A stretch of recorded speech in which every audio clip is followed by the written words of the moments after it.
नमस्ते इंडिया। स्वागत है आप लोग का सिंगिंग के हाउ टू थिंक के प्रोग्राम में। आज हम लोग एक मोटिवेशन बिजनेस स्टोरी को देखेंगे। ये एपिसोड 4 के आगे की कहानी है। तो अगर आप लोगों ने एपिसोड 4 नहीं देखा है तो उसको जरूर देखिए। उसमें हमने पैशन को ढूंढने का तरीका बताया है, जिसका लिंक डिस्क्रिप्शन में दिया है। कहानी की शुरुआत नेहा के करियर के साथ। नेहा ने क्लास 12 के एग्जाम के बाद एक अच्छी इंजीनियरिंग कॉलेज में आईटी स्ट्रीम में एडमिशन ले लिया। कॉलेज के पहले ही दिन उसने देखा कि उसके स्कूल का एक लड़का भी उसी के बैच में है, जिसका नाम है उत्कर्ष। एक दिन कॉलेज के बाद वो उत्कर्ष से बात कर रही थी, तभी उसको पता चला कि निधि किसी भी कॉलेज में नहीं पढ़ती, बल्कि वो तो घर बैठकर किसी चीज की ट्रेनिंग ले रही है। नेहा घर जाकर अपने डैड से निधि के बारे में उनको बताती है। तभी उसके डैड बोले कि हो सकता है कि वो बिजनेस की ट्रेनिंग ले रही हो। कुछ टाइम बीतने के बाद नेहा अपने पुराने फ्रेंड के साथ एक गेट टुगेदर पार्टी करती है, पर वहाँ निधि नहीं आती। तभी सब लोग निधि के बारे में बात करते हैं और तभी नेहा को पता चलता है कि निधि के ऊपर बिजनेस करने का पागलपन चढ़ा है। तभी नेहा को यह समझ आता है कि उसके डैड ने भी निधि के बारे में बिजनेस की बात की थी। हो सकता है कि वो बिजनेस की ट्रेनिंग ले रही हो। डैड से क्वेश्चन। अब नेहा गुस्से से अपने घर जाती है और शाम को अपने डैड से कहती है कि डैड, ये बताइए कि आपको निधि के बारे में कैसे पता चला कि वो बिजनेस करना चाहती है। उसके डैड ने रिप्लाई दिया, मैंने ही उसे इस चीज के लिए सजेस्ट किया था। अब नेहा को गुस्सा आता है और वो गुस्से से कहती है, आप उसे बिजनेस करने की ट्रेनिंग दे रहे हैं और मुझे अभी तक बिजनेस का एक सिंपल लेसन तक नहीं सिखाया। आपके लेसन लेकर वो एक दिन बिजनेस में मुझे कॉम्पिटिट करेगी, फिर मेरी क्या वैल्यू रह जाएगी। नेहा के डैड ने उससे कहा, मैंने उसे कोई भी बिजनेस लेसन अभी तक नहीं सिखाया। मैंने तो उससे सिर्फ इतना ही कहा था कि वो करो जिसके सपने तुम दिन रात देखती हो। ये सब मैंने उसे समझाया अपनी लाइफ की स्टोरी के साथ। याद करो वो दिन दिसंबर का जब तुम्हारा बर्थडे था और तुमने अपने क्लास के सारे बच्चों को घर पे पार्टी के लिए इनवाइट किया था। तब निधि भी आई थी। वो मुझसे आकर मिली और मुझे कही कि अंकल, ये सब आपने किया कैसे। उसे देखकर ऐसा लगा कि वो टेंशन में थी। तभी हम लोग बालकनी में गए इस बारे में बात करने। निधि और डैड की एक छोटी बातचीत। मैंने निधि से पूछा, तुम टेंशन में लग रही हो, क्या प्रॉब्लम है तुमको। निधि ने आंसर दिया कि मैंने बचपन से सुना अच्छे से पढ़ने पर फ्यूचर में अच्छी जॉब मिल जाती है, पर जिनके पास एक अच्छी जॉब होती है वो भी फाइनेंशियल प्रॉब्लम से गुजरते हैं, मेरी फैमिली की तरह। नेहा के डैड ने कहा, तो तुम लोगों की फैमिली में फाइनेंशियल प्रॉब्लम चल रही है। निधि, हाँ, पर बात सिर्फ इतनी नहीं है। मैं अपनी लाइफ में कुछ बड़ा करना चाहती हूँ, पर मुझे समझ नहीं आ रहा कि क्लास 12 के बाद ऐसी कौन सी स्ट्रीम मैं सेलेक्ट करूँ जिससे मेरी सारी ख्वाहिश पूरी हो जाए फ्यूचर में। डैड, मुझे लगता है कि कोई भी जॉब इंसान को कुछ बड़ा करने नहीं दे सकती, क्योंकि जॉब में इंसान सिर्फ एक दूसरे से बड़ा बनता है। यानी कि जॉब आपको सिर्फ बेस्ट बना सकती है, ग्रेट नहीं। इंसान अपनी लाइफ को सिर्फ दूसरे से बड़ा और बेहतर बनने के चक्कर में कॉम्प्लिकेटेड बना लेता है, जिससे वो ये भूल जाता है कि लाइफ का असली मतलब कंपटीशन नहीं, बल्कि उसे खूबसूरती से जीना है। इंसान फाइनेंशियल प्रॉब्लम से इसलिए नहीं गुजरता कि उसके पास पैसा कम है, बल्कि इसलिए गुजरता है क्योंकि वो अपनी लाइफ की खुशियाँ पैसों को खर्च करके ढूंढना चाहता है। इसलिए सब भीड़ में लग जाते हैं पैसा कमाने के लिए और लाइफ की खूबसूरती को पैसों में ढूंढने लगते हैं। इतने में निधि ने कहा, तो अंकल, मैं क्या करूं? मुझे तो ये भी नहीं पता कि मुझे लाइफ में चाहिए क्या। डैड, अगर सिर्फ तुम सरवाइव करना चाहती हो तो कोई भी जॉब कर लो, पर अगर कुछ बड़ा करना ही है तो तुम बिजनेस क्यों नहीं ट्राई करती। निधि, मैं बिजनेस कैसे कर सकती हूँ? उसमें तो बहुत सारा पैसा चाहिए। मेरे घर की फाइनेंशियल कंडीशन भी ठीक नहीं चल रही। मुझे तो कहीं से पैसा भी नहीं मिल सकता और मुझे इसका कोई एक्सपीरियंस भी नहीं है। डैड, बिजनेस करने के लिए पैसा नहीं बल्कि टैलेंट और पैशन चाहिए। क्या तुम्हें पता है ये सब मैंने किया कैसे? नेहा की डैड की स्टोरी। साल 1985। नेहा के डैड ने बताया, मेरा क्लास 10th का बोर्ड का एग्जाम था। मैंने अपने बोर्ड के एग्जाम को छोड़ दिया, इसलिए नहीं कि मैं एग्जाम में फेल हो जाऊं। मैं तो पढ़ने में बहुत अच्छा था। उस टाइम पे मुझे कुछ करने का जुनून सवार हो गया और जोश में आकर मैंने अपनी पढ़ाई को छोड़ और दिल्ली आ गया। मुझे अपनी काबिलियत पर पूरा भरोसा था। मैं कोई बहुत अमीर फैमिली से नहीं था, बल्कि हमारे घर में तो मुश्किल से एक वक्त का भी खाना बनता था। पैसों की कमी की वजह से मैंने अपनी लाइफ में इतनी गरीबी देखी। मैंने उस दिन ठान लिया कि मैं पैदा तो एक गरीब परिवार में हुआ, पर मैं मनूंगा गरीबी में नहीं। इसलिए मैं दिल्ली आया। उन दिनों दिल्ली पहुंचकर मुझे लगने लगा कि ये मेरी लाइफ की सबसे बड़ी भूल थी, क्योंकि अगर मैं अपने घर में होता तो पढ़ लिख कर कुछ समय बाद मुझे एक अच्छी जॉब मिल जाती, पर अब बहुत देर हो चुकी थी, इसलिए मैं वापस नहीं जा पाया। मेरे पास रहने को कोई घर नहीं था, पैसा भी खत्म हो गया। तभी मुझे एक बहुत बड़ा महल दिखा जहाँ से मैंने अपनी जिंदगी की शुरुआत की। वो महल था कबाड़ खाना। मैंने वहाँ एक जगह घेर ली और वहाँ सभी कबाड़ी वालों को अपनी फैमिली बना ली। फिर उन्होंने मुझे एक काम ऑफर किया जिससे मैं पैसा कमा पाऊँ। वो काम था दूसरों के घर जाकर कबाड़ इकट्ठा करना।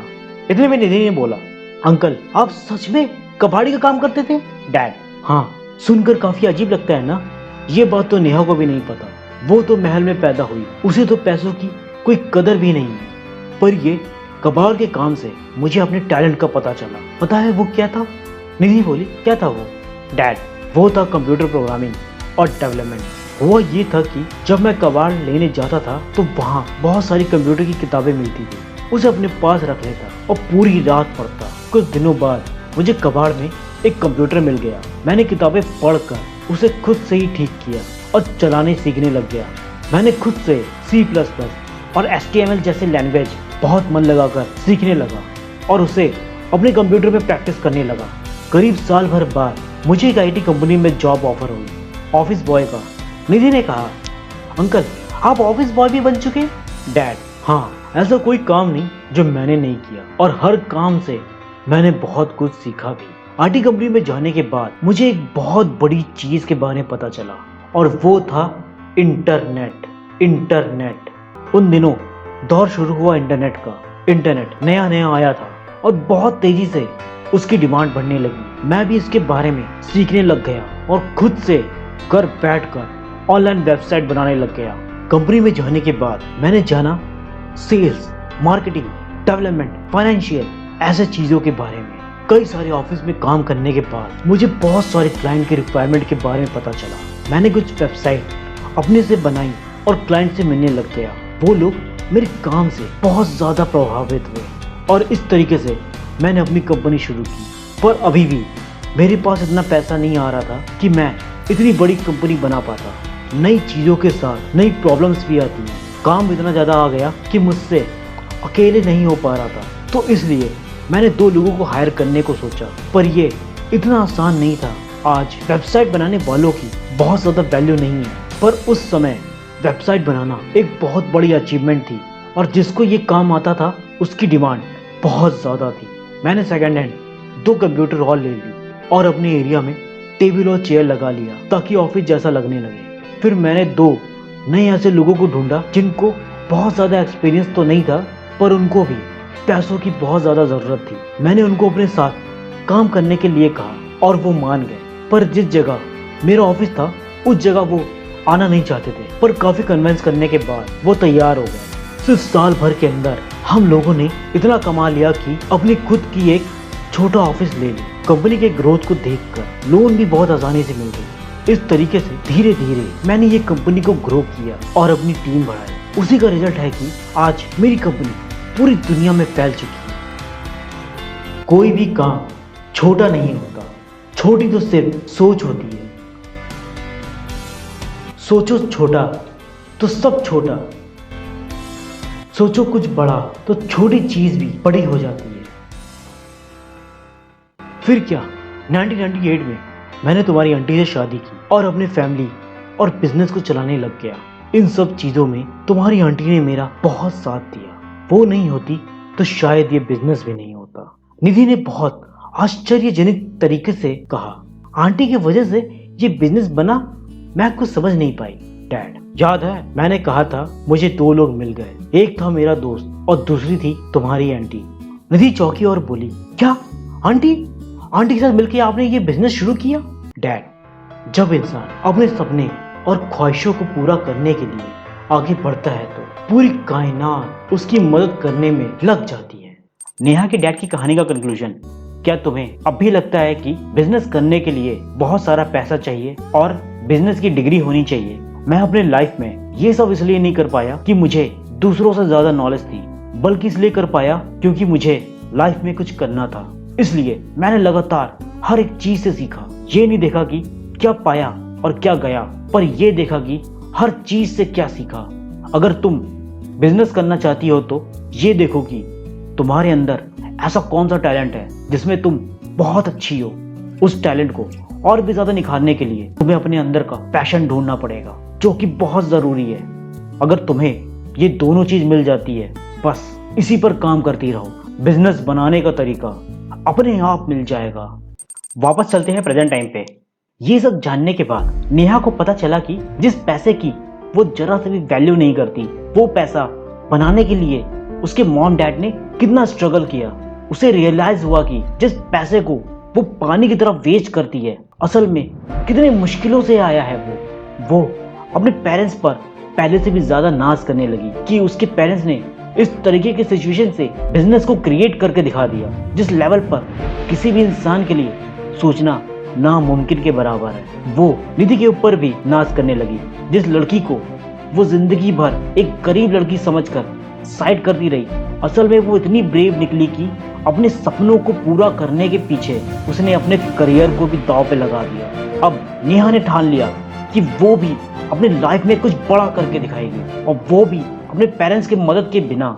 अब हम लोग इस एपिसोड का कंक्लूजन देखेंगे। इस स्टोरी से हमें ये सीखने को मिलता है कि जिंदगी में सिर्फ उसी के सपने पूरे होते जो सपना देखता है और उसी के लिए मेहनत करता है। सपना पूरा होने की और कोई कंडीशन नहीं। बहुत सारे लोग ये कहते हैं कि सपना देखना और उसके पीछे भागने से सपना कभी सच नहीं होता, क्योंकि सपना तो सिर्फ एक सपना होता है जो दिमाग का एक थॉट है और कुछ भी नहीं। अगर ये बात सच है तो जरा अपने आसपास देखिए। पृथ्वी में मौजूद इंसानों की बनाई हर एक चीज जो आप देख सकते हैं, छू सकते हैं, महसूस कर सकते हैं, वो सब किसी का सपना ही था जो आज सच हो चुका है। यानी सपना ही एक ऐसी चीज है जो पूरा होता है। अगर कोई सपना नहीं, कोई ख्वाहिश नहीं, कोई उम्मीद नहीं, तो क्या कुछ भी चीज करना मुमकिन है जब पता ही ना हो कि क्या करना है? शेयर करिए ये वीडियो हर एक इंसान को, ताकि हर किसी के अंदर अपने सपने को पूरा करने की इच्छा जागे। तब तक के लिए goodbye and thanks for your time.